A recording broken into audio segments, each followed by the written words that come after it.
पूरे 17 दिनों के बाद चिली गवर्नमेंट ने 33 वर्कर्स को ढूंढ तो लिया था, लेकिन अब मसला था कि इनको बाहर कैसे निकाला जाए। पर उससे भी ज्यादा इंपॉर्टेंट ये था कि उनको जमीन के अंदर ही जिंदा कैसे रखा जाए। वीडियो के पार्ट नंबर 1 में आपने देखा कि कैसे चिली के एटाकामा डेजर्ट में 120 साल पुरानी माइन की गहराइयों में एक कोलैप्स की वजह से 33 वर्कर्स जिंदा फंस गए। और अब वीडियो के पार्ट नंबर 2 में आप जानेंगे कि सिर्फ 3 दिन के खाने पीने के सामान पर इन्होंने जमीन के अंदर पूरे 17 दिन कैसे गुजारे और टोटल 69 देश जमीन की गहराइयों में ही इनको कैसे जिंदा रखा गया। साथ साथ आप ये भी जानेंगे कि उनको वापस जमीन तक रेस्क्यू करने के लिए इंजीनियर ने किन मुश्किल तरीन चैलेंजेस को फेस किया। तो आइए आगे बढ़ते हैं। Challenge number 6। 17 दिनों की अथाक मेहनत के बाद आखिर अब जमीन के अंदर फंसे माइनर्स की लोकेशन का पता लगाया जा चुका था। अब बारी थी उस 6 इंच के पाइप में सीसीटीवी कैमरा और फोन लाइन डालने की। सारे लोग बेताबी से इस इंतजार में थे कि 17 दिनों से फंसे अपने प्यारों का चेहरा देख सके। कैमरा में देखा गया कि 33 माइनर्स की हालत बहुत ही खराब थी। शदीद गर्मी और हर्ब्स की वजह से उन्होंने अपनी शर्ट उतार रखी थी और कई माइनर्स भूख की वजह से बुरी तरह निडाल हो रहे थे। जब उनसे फोन लाइन पर बात की गई तो उनकी भी खुशी की कोई लिमिट नहीं थी। भूख और गर्मी के मारे जमीन की काली गहराइयों में भी उन्होंने चिली का नेशनल एंथम एक ही आवाज में गाया।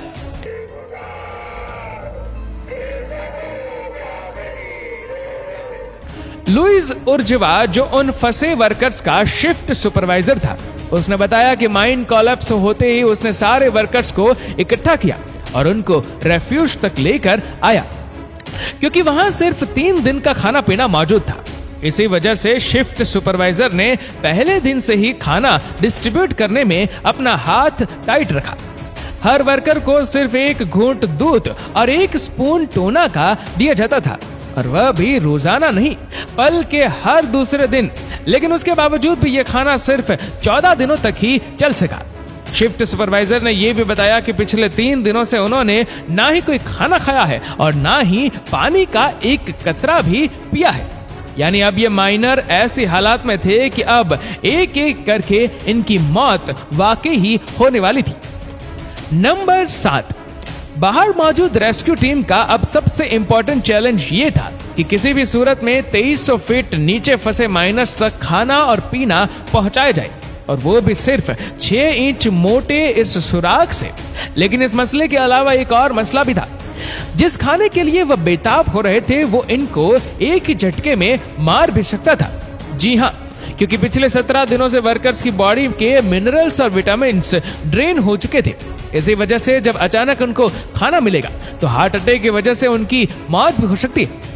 इस मसले से निपटने के लिए चिली गवर्नमेंट ने नासा फूड लेबोरेटरीज से कांटेक्ट किया, जहां से डॉक्टर ने खाने का एक खास फार्मूला बताया।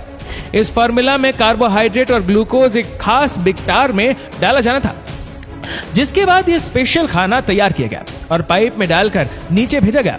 जब खाना खाकर वर्कर की जान में जान आई तो उन सबको अपनी फैमिली से वीडियो कॉल पर बात करवाई गई। Challenge number 8। दूसरी तरफ रेस्क्यू टीम ये प्लान करने लगी कि अब इनको वापस जमीन तक कैसे रेस्क्यू किया जाए, और वह भी जल्द ही जल्द, क्योंकि पिछले 17 दिनों से वर्कर्स की बॉडी को थोड़ी भी सनलाइट नहीं मिली। इसी वजह से डॉक्टर का मानना था कि किसी भी वक्त इनको फंगल इन्फेक्शन हो सकता है। आखिरकार ये प्लान किया गया कि जिस तरह 6 इंच का हॉल किया गया है, इसी तरह एक इतना मोटा हॉल किया जाए जिसमें से इंसान को ऊपर खींच लिया जाएगा। लेकिन मसला यह था कि जिस हॉल की यहाँ बात हो रही है वह 17 दिनों में होने वाला 6 इंच का हॉल नहीं, बल्कि ये 21 इंच का हॉल था। यानी 21 इंच का हॉल, और वह भी 2300 फीट गहरा। एक अंदाजा लगाया गया तो ये हॉल करने में तकरीबन 3 महीनों का वक्त रिक्वायर्ड था, यानी 90 डेज तो सिर्फ इस मोटे हॉल को करने में लगेंगे, क्योंकि अब सबसे फास्ट सॉल्यूशन यही था कि इसी वजह से फौरन हैवी ड्रिलिंग रिंग्स मंगवाई गई और काम स्टार्ट करवा दिया गया। Challenge number 9। अब पूरे 20 दिन गुजर चुके थे। दूसरी तरफ माइनिंग मिनिस्टर इस प्लानिंग में लग गए कि हॉल से वर्कर्स को ऊपर कैसे खींचा जाएगा, क्योंकि गहराई इतनी ज्यादा है कि कि सिर्फ एक वर्कर को ऊपर लाने में 1 घंटे का वक्त रिक्वायर्ड था और बीच रास्ते में वह सफोकेशन की वजह से मर भी सकता है। इसी वजह से एक ऐसी मशीन बनानी थी जिसमें ऑक्सीजन भी हो। इस मशीन को बनाने के लिए चिली गवर्नमेंट ने एक बार फिर से नासा से राब्ता किया। नासा के स्पेस एक्सपर्ट्स ने एक सॉल्यूशन दिया कि एक कैप्सूल बनाई जाए जिसका डायमीटर हॉल के साइज जितना हो। इस कैप्सूल में ऑक्सीजन सिलेंडर भी लगाए जाएंगे ताकि बीच रास्ते में अगर कैप्सूल किसी वजह से रुक भी जाए तो उसमें मौजूद वर्कर्स को किसी किस्म का नुकसान ना हो। नासा ने ये कैप्सूल बनाने में कम से कम 2 महीनों का वक्त बताया। जब तक ड्रिलिंग का काम खत्म होगा तब तक कैप्सूल भी तैयार हो जाएगी। Challenge number 10। अब पूरे 26 दिन गुजर चुके थे। एक एक सेकंड बेहद कीमती था। ड्रिलिंग टीम ने अभी सिर्फ चंद फुट ड्रिलिंग ही कंप्लीट की थी कि अचानक एक और मसला खड़ा हो गया। ड्रिलिंग टीम जिन हाइड्रोलिक पाइप से ड्रिल कर रही थी वो लीक हो गया और पूरा ड्रिलिंग का काम मेंटेनेंस की वजह से रोकना पड़ गया। ये न्यूज देखकर एक और ड्रिलिंग कंपनी ने अलग टेक्नोलॉजी से ड्रिलिंग करने और फंसे वर्कर्स को निकालने की सर्विसेज ऑफर की।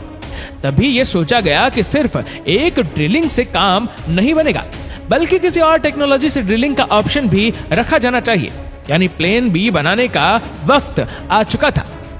प्लेन बी के मुताबिक हैमर ड्रिलिंग रिंग मंगवाई गई जो पत्थर को प्लेन ए वाले रिंग की तरह काटेगी नहीं बल्कि ये पावरफुल हैमर से उनको तोड़ेगी और वह भी सिर्फ 1 महीने में। अब पूरे 30 दिन गुजर चुके थे। प्लेन बी वाली हैमर्ड ड्रिलिंग रिंग ने भी अपना काम शुरू कर दिया और प्लेन ए वाली रिंग भी एक बार फिर से चल पड़ी थी। Challenge number 11। जब तक ड्रिलिंग का काम मुकम्मल होता चिली गवर्नमेंट ने फंसे वर्कर्स को एंटरटेनमेंट के लिए आईपोड्स भेजे ताकि दुनिया से कट जाने की वजह से ये लोग किसी खराब बीमारी का शिकार ना हो पाए। पूरे 45 दिन गुजर गए और ड्रिलिंग का काम चलता रहा। प्लेन बी वाली रिंग प्लेन ए से काफी ज्यादा फास्ट थी और आधे से ज्यादा होल कंप्लीट कर चुकी थी। लेकिन तभी एक और चैलेंज आ खड़ा हुआ। प्लेन बी वाली रिंग का हैमर लगातार चलने की वजह से टूटकर बुरी तरह हॉल में फंस चुका था और अब मसला था कि लोहे के हैमर को कैसे निकाला जाए। इसके लिए इंजीनियर ने एक ऐसा मैकेनिकल सिस्टम बनाया जिसको जब प्रेशर से अंदर डाला जाएगा तो उसके दांत हॉल में फंसे लोहे के टुकड़ों को अपने अंदर बंद कर लेंगे। लिहाजा अब कई दिनों के मेहनत के बाद लोहे का पीस बाहर निकाला गया और एक बार फिर से ड्रिलिंग का काम स्टार्ट हो गया। Challenge number 12। फंसे हुए माइनर्स को जमीन के अंदर अब 52 दिन गुजर चुके थे और उनका एक एक लम्हा खुली हवा में जाने को तरस रहा था। लेकिन इसी दिन उनको एक अच्छी खबर मिली कि नासा की बनाई हुई एस्केप कैप्सूल माइनिंग लोकेशन पर पहुंच चुकी थी। अब सिर्फ इंतजार था कि जैसे ही ड्रिलिंग का काम खत्म हो तो उनको बाहर निकालने का अमल शुरू किया जाए। प्लेन ए की ड्रिलिंग रिंग तो बहुत ही पीछे थी लेकिन प्लेन बी की हैमर रिंग से सबको काफी उम्मीदें थी। पूरे 65 दिन गुजर चुके थे और सुबह के 8 बजे प्लेन बी की ड्रिल ने आखिरकार पूरा 2300 फीट का हॉल कंप्लीट कर दिया। ये खबर मिलते ही जमीन के ऊपर और जमीन के नीचे जश्न मनाया गया क्योंकि अब डूबती हुई उम्मीदें एक बार फिर से जाग चुकी थी और अब माइनर्स को बाहर निकालने की तैयारी शुरू हो गई। 69वें दिन पर सुबह 6 बजे पहला माइनर बाहर निकाला गया और एक एक करके पूरे 33 माइनर्स को सेफली बाहर निकाल लिया गया। जमीन की गहराइयों से निकलते वक्त ये यादगार फोटो खींची थी और इस फोटो में दिखने वाले वर्ड्स आज भी रिफ्यूज में लिखे गए हैं और ये है उन 33 माइनर्स की रियल फोटो जिन्होंने अपनी जिंदगी के पूरे 69वें दिन सेंट जॉर्ज माइन में दफन होकर गुजारे। इस वाकया के बाद सेंट जॉर्ज माइन को हमेशा हमेशा के लिए बंद कर दिया गया। रेस्क्यू टीम को सलाम है जिसने 33 वर्कर्स को बचाने के लिए दिन रात एक कर दिए। उम्मीद करते हैं ये वीडियो आपको पसंद आई होगी और आपको वीडियो कैसे लगी नीचे कमेंट करके जरूर बताएगा और अगर आपको वीडियो अच्छा लगा हो तो इस वीडियो को लाइक करेगा, शेयर करेगा ज्यादा से ज्यादा लोगों तक और ऐसी ही और भी रोचक जानकारियों के लिए सब्सक्राइब करें हमारे यूट्यूब चैनल को और फेसबुक पर फॉलो करें हमारे पेज को। धन्यवाद।